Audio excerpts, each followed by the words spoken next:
Ladies and gentlemen, I hope you're all doing well, and welcome to the showdown between the Warriors of Chaos and Skaven. It's going to be myself with Archaon facing off against Subutai, who's going to be coming in with the dreaded Grey Seer. As far as my build goes, it's going to be baseline Marauders, and much like Warhammer 2, the builds really haven't changed that much. Against Skaven, you don't want to be bringing elite troopers like Chaos Warriors and Chosen because they get nuked by mortars and Globadiers and trade pretty poorly into Rat Ogres, but where you get your elite heavy metal fix for the Warriors of Chaos in this matchup is via the Aspiring Champions. Aspiring Champions are very tough for Skaven to kill. Rat Ogres are pretty effective against them, but many of the other Clan Rats and Mortars and Globadier type units don't really do much against them because of their low model count and just their general durability.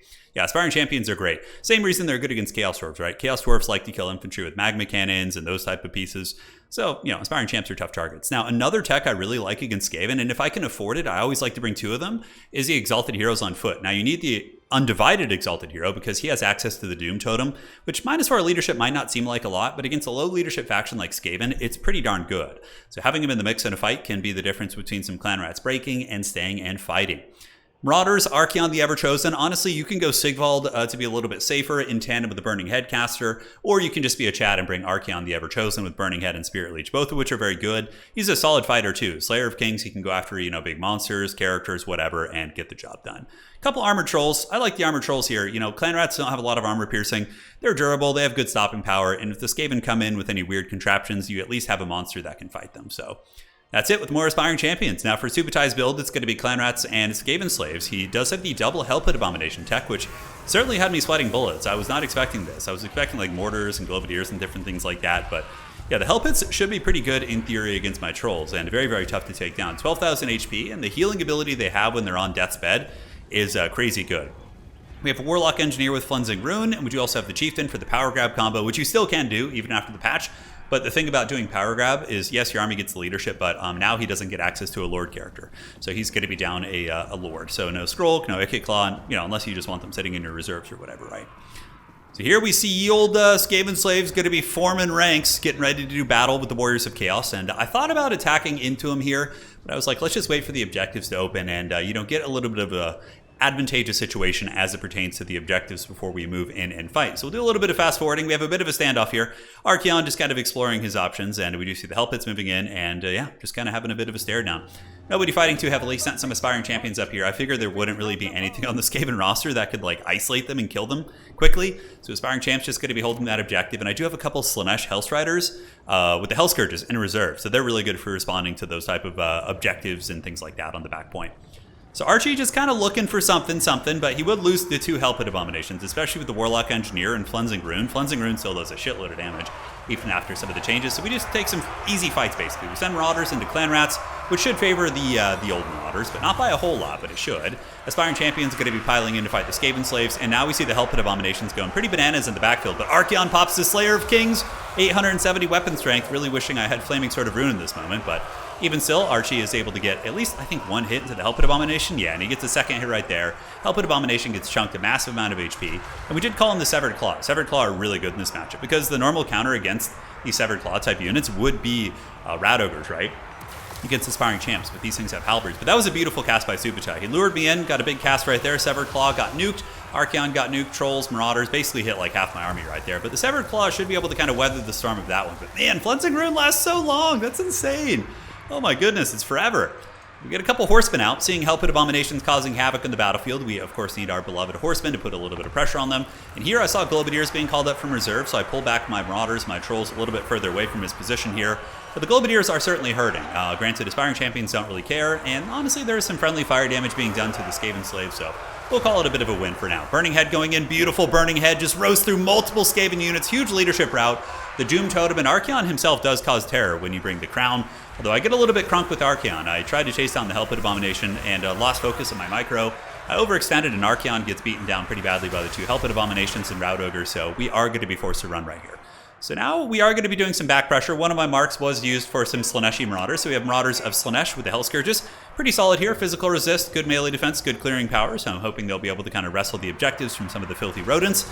And now more Globadiers are coming in for Subutai, which is very scary. So he's got Globadiers here, doing a little bit of crossfire.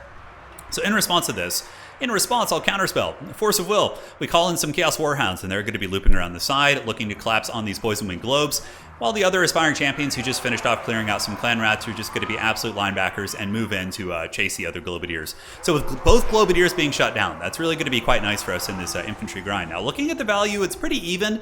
He does have healing on his Hell Pit Abomination, so he's probably a little bit ahead of me on value, but most of his value is from Archaon. So the overall value on the battlefield, assuming Archaon is still fighting, is probably still favoring myself. You got to take those things into account. But man, oh man, those Flensing Runes this game have been so nasty.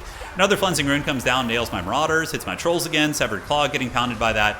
And Archaon's in dire straits for sure. He's going to want to run away. Granted, his value is not bad. He's already gotten 2,000 value, which I believe with the kit that I brought Archaon with, I think he cost about 2,400. So yeah, he's just about paid for himself despite being hit pretty hard. I mean, the damage he's done to these Hell Pit Abominations in close quarters combat has been excellent. So Rat's getting punished pretty bad off the side objectives, and Hell Pit Abominations, whether it be double Gorgon, double Giant, double Hell Pit, they give you a lot of staying power in one area, but they can't be everywhere at once, whereas a wider army is going to be able to win more micro engagements across the battlefield and really start to get good value. But man, oh man, look at how good these aspiring champions are. Pushing back a Globadier unit, I don't think their value is going to be that insane, but just how much of your opponent's manpower they occupy is so good. And honestly, those Globadiers are probably doing more friendly fire damage than they are damage right there. Fighting on this point, we got the Marauders of Slaanesh. Basic Marauders going to be sending in some Hounds around the side to try and loop up and maybe chase some of these units off. Basic Warhounds are really good. Skaven players have an absolute hard-on for spamming Clan Rat Spears and Skaven Slave Spears. So having Warhounds to go clear them and nibble on them is really good because they don't have the melee attack to really cut through the Hounds terribly quickly. High ground was looking a little bit shady, but I did call in some Forsaken. The Forsaken do get intercepted by Rout Ogres, which is a good play by Subuchai here. But Archaon the Everchosen did flee up here, and he's still going to be very useful. I mean, he's got 900 HP, which isn't much, but Archaon is a very high leadership character, so he's going to come in and just, be a terror-causing presence, assuming he doesn't get, deleted. So he won't be going to the middle of the map for now. The Lord of the End Times is going to be bringing the End Times to some of these Rout Ogres, as they are going to be running for the hills. The Forsaken have very high damage too. They have 63 weapon strength, so which is pretty insane. A Forsaken unit hits like harder than a Chaos Knight, right? Which is nuts, and there's 80 of them. Yeah, very, very cool unit for sure. Granted, the Chaos Knights have a huge charge bonus, are way more durable, way more mobile. You guys get the picture. Yeah, but Forsaken kind of mini shock units, yeah, pretty rad. So fighting hard in the middle objective, aspiring champions, Marauders. I believe we have some Trolls still in the mix. A couple Horsemen trying to get the Javelin fire in, and we're trying to finish off this damn Hell Pit Abomination. Archaon came in and Spirit Leeched it. I saw my opponent used the Flensing Rune, so I was like, okay, it's finally safe to come in here. We dropped the Spirit Leech on this bad boy, and I have both these Marauder Horsemen in guard mode, spam clicking on this Hell Pit Abomination, trying to finish it off, and it just won't die, but we finally get it. The Hell Pit Abomination goes down, and the reason why the Hell Pit Abomination died there is because Too Horrible to Die. Basically, it's a non-stop healing effect when they're low, but there's a 10% chance that, I believe, or there's a chance it hurts them when it goes off, and we were able to get the final blow, but that thing was healing super, super hard right there. But middle objective has a lot of capture weight for us. Hell Scourges of Slaanesh have moved in. We still have some Chaos Armored Trolls in there. Aspiring Champions and Forsaken really saturating in against these low-tier Skaven Troopers. And on this side, the Skaven simply can't deal with the Severed Claw. Severed Claw are being a huge problem. We also have the Exalted Hero with the Doom Totem. And these super jacked Slaanesh Hellscourge boys who, with the physical resist and their good stats and poison, make a good addition to any Chaos army. You don't want to leave home without them. So we do capture the objective here, at least we will in just a moment. Going to be sending the Exalted Hero over here to push back these Globadiers, make sure they don't get too much damage on my big blobbed army. And you should be able to put some hurt on those bad boys, sending up more Marauders, doing unsummons and housekeeping across the board. Up on the high ground, Subuchai goes for a bit of a ninja, which was a very good play. Sends some Clan Rats in and some Wolves, chases off my Hellscourge units, but Archaon didn't hear no bell. He's got 900 HP and he is ready to party. So pulling my Horsemen across. The Horsemen were in the middle, attacking the Hell Pit Abominations, but I couldn't quite get that other one. I ran out of ammo as well. So Marauder Horsemen going to be heading up to help out Archaon. Archaon sitting at 908 HP. So we could certainly go down here, but he's got 120 armor, pretty jacked, and is going to be using a Burning Head to clear off these Clan Rats, as well as these Wolf Rats here. And the Horsemen should be able to salvage this objective as another wave of Wolf Rats comes in. Archaon's sitting strong at 836 HP. He's going to be leading the Apocalyptic Charge. Super cool character, man. I mean, I know Sigvald's fun. He's very, a cool character as well. He's a fun one to use. But, I mean, using the Lord of the End Times and having him just cause terror and, goon things in combat is so much fun. It's what the Warriors of Chaos are all about. It's like the ultimate just, what you think is cool when you're 12 years old character. It's Archaon the Everchosen. And look at that, Subuchai trying to use the Slingers to finish off Archaon. Archaon juking him and his Horsemen, going to be going after the Night Runners here. Middle objective looks like it might flip to the Skaven here. But man, oh man, the Aspiring Champions, they have 5 capture weight, right? So currently they're maintaining a ton of cap weight here with the Armored Trolls, and the Hell Scourges also diving into the backfield, shutting down a whole bunch of these Night Runners. And this side looking a little bit scary, but Severed Claw still has 16 models. Of their 16, they haven't lost any models yet, which is pretty nuts. And the Exalted Hero also chasing, so not really a whole lot of pressure on this objective. Sending in more Forsaken. Forsaken are pretty much born and bred for one purpose, and that is the Lawnmower Skaven unit. So if you send them in after Clan Rats and whatnot, man, they can do a great job for sure. Yeah, middle objective looking good, and this is one of the issues. I play double Giants a lot. I play double Gorgon. I love using my big monster builds, and I can tell you from experience, one of the issues in doing that is sometimes in the late game, man, even if you're up in value, which he isn't in this case, I'm actually up in value, you can definitely lose out on the objectives and covering all that, space on the battlefield. Archaon just juking about, trolling, cackling, able to push back those Night Runners as we get more Clan Rats heading to the high ground objective, but there are some Forsaken up here and Trolls who still have 11 of their 16 models. So they have a lot of room to heal, but unfortunately Archaon can't heal. Man, if there was a way to bring like Archaon and also Lord of Nurgle, oh, that'd be so fun. Bring Archaon with Burning Head and bring like a Nurgle caster to heal him. Dude, that'd be so cool. Like I always wish, like you can only bring healing in the Warriors of Chaos with Nurgle via the Lord characters. You can't bring it via heroes. I was like always a power fantasy of mine to be able to bring Kolek Suneater and just bring like a Nurgle sorcerer and just make him like this unstoppable force of nature, right? The high ground's looking pretty damn secure. I don't think there's going to be any way the Rats are going to get that, and we do have the triple cap. We're up in value at this point by about 1,000. The Skaven are just kind of trickling units in, and the Exalted Hero, 400 HP, what a champ!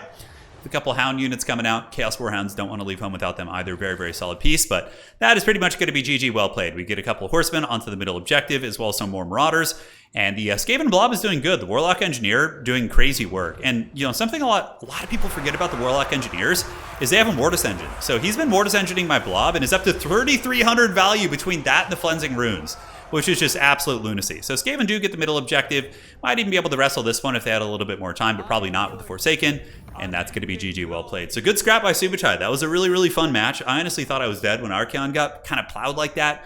But the fact that we took down one of the Hell Pit abominations, I think is what got us the game. Because if that other one had lived and healed, he could have covered like 2 objectives with those big monsters. And Archaon was too low to really do anything, right? So 2,700, 400 on the hero, but again, he caused leadership issues.